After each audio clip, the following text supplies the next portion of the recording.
নিজেরটা বললে কেমন যেন একটু খারাপ মনে হয়, অহংকার অহংকার লাগে না, বুঝাবার জন্য। আমার আপন মামা গত 2-3 দিন আগে দুনিয়া থেকে চলে গেছে, ভালো আলেম।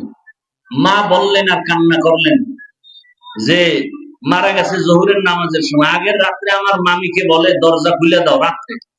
বলে কেন? মেহমান আসতেছে। তো বলে রাত্রে দরজা খুলবো কেন? অনেকবার বলার পরে বিছানায়, অনেকদিন অসুস্থ, বিছানায় থাকে, প্রস্রাব পায়খানা বিছানায় করে।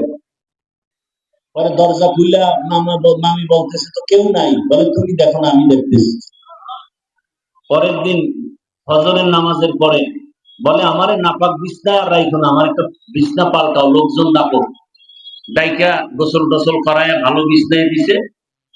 এইবার আমার মামি বলে রান্না করব, কি খাবেন? বলে না আমি আজকে চলে যাব, তো রান্নার দরকার নেই, আমার পাশে বসে থাকবে। পরে তিনি তেলাওয়াত করলেন, ইস্তেগফার পড়লেন, কালেমা পড়লেন, আর বললেন আমার এক শালা আছে আলেম, ওরে ডাইকা আইনা আমার পাশে বসো আর বলো তেলাওয়াত করতে। মামি বলছেন, আম্মা আমাকে বললেন যে বইলে যে ঘুম, এক ঘুমে শেষ। গরুও মরে, আমরাও মরি, মানুষ হইয়া মরে।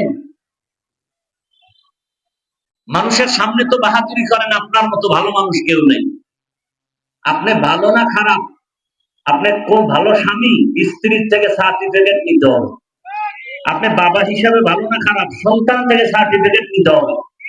আপনি শিক্ষক হিসাবে ভালো না খারাপ, ছাত্র থেকে প্রমাণ নিতে হবে। আপনি বললে হবে না গাছ তোমার নাম কি, ফলে পরিচয়।